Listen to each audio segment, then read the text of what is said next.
Bonjour à tous, bonjour le monde.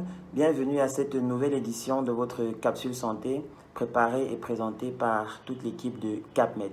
Aujourd'hui encore, comme dans les autres vidéos, nous avons décidé d'aborder une thématique qui reste toujours d'actualité. Il s'agit de comment calculer sa période de fécondité.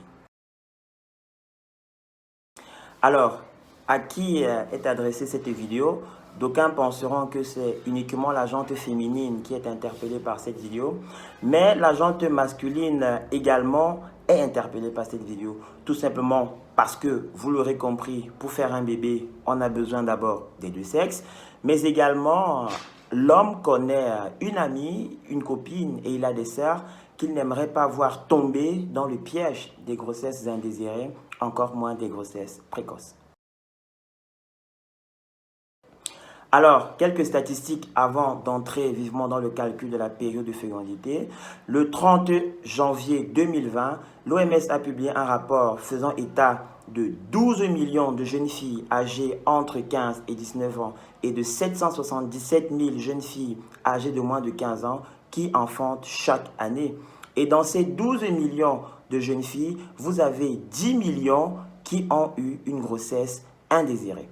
Rappelons également que d'après l'OMS, la première cause de mortalité chez ces jeunes filles âgées de 15 à 19 ans, ce sont les complications liées à la grossesse et à l'accouchement. Et d'après une institution allemande, au Cameroun, en 2014, nous avons eu 374 000 cas de grossesse non désirée. Nous pensons que ces chiffres sont colossaux, ces chiffres font froid au dos. C'est pourquoi nous vous proposons cette vidéo de comment calculer sa période de fécondité.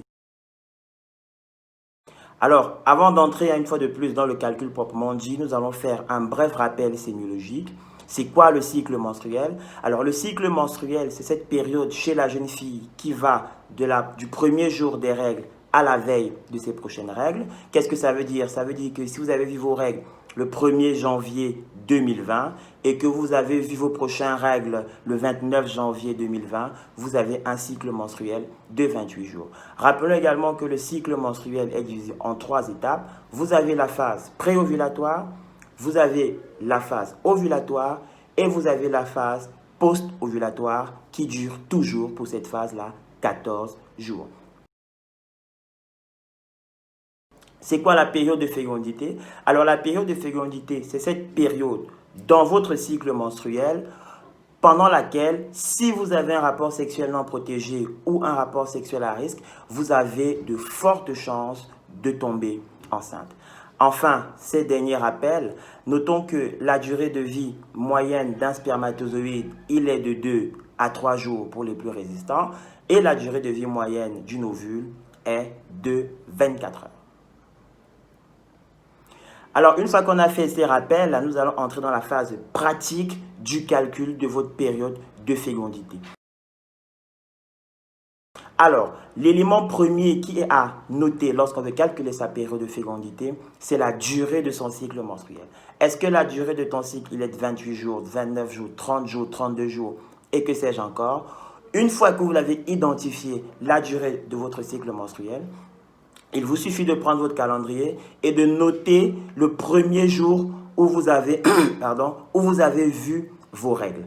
Un exemple, si vous avez une durée de cycle de 28 jours et que vous avez saigné pour la première fois le 1er janvier 2020, il vous suffit de cocher sur votre calendrier le 1er janvier 2020.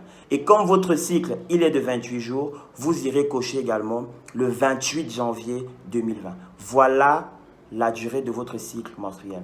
Et une fois que vous avez identifié la fin de votre cycle menstruel, c'est-à-dire le 28 janvier 2020, il vous suffit tout simplement de soustraire 14 jours. Vous allez aller de manière décroissante. Le 28, le 27, le 26, en enlevant 14 jours. Pourquoi 14 jours? Tout simplement parce que la période post-ovulatoire, quelle qu'en soit la durée de votre cycle menstruel, dure toujours 14 jours. Et une fois que vous allez retrancher ces 14 jours, vous allez tomber sur une date.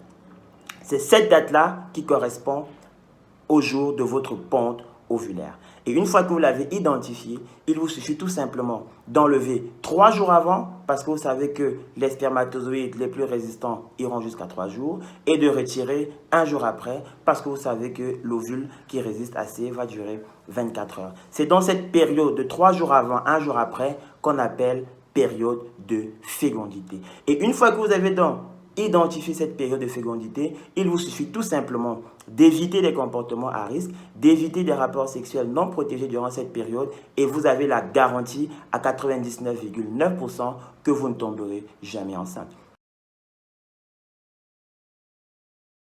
Je leur demande toujours de retirer 3 jours avant et 3 jours après, plus la journée de la pente ovulaire, ça fait 7 jours, donc une semaine. Pourquoi? Tout simplement parce que chaque organisme est particulier. Vous allez trouver des spermatozoïdes qui résisteront peut-être plus de 3 jours ou des ovules qui résisteront peut-être plus de 24 heures. Et c'est une semaine d'abstinence complète vous donne véritablement la garantie que vous ne tomberez jamais enceinte. Notons également que chez certaines patientes, dû au stress ou à d'autres facteurs, il peut arriver qu'elles laissent sa pente ovulaire 1 jour avant le jour qui a été identifié ou 1 jour après le jour qui a été identifié. Et donc, c'est pour pallier à tous ces petits détails-là qui confirment exactement le calcul de cette période de fécondité que moi, je demande toujours à mes patientes de prendre 3 jours avant, 3 jours après. Voilà donc, chers internautes, si cette vidéo vous a intéressé, n'hésitez pas à la partager au maximum parce que j'ai dit, nous les hommes, nous connaissons des amis, nous avons une copine et nous avons une petite sœur que nous n'aimerons pas voir tomber dans le piège des grossesses non désirées, encore moins des grossesses précoces. Et à vous mesdames, grâce cette fois-ci au calcul simple de la période de fécondité, faites désormais attention pour ne pas être cité parmi ces 374 000 jeunes Camerounaises ou alors ces 12 millions de jeunes filles en pays de développement qui souffrent des grossesses non désirées ou des grossesses précoces. C'était une présentation de CapMed. Je suis Christian André Bichoka, doctorant en médecine à l'Université des Montagnes, votre médecin 3.0. Ciao, ciao, bye bye.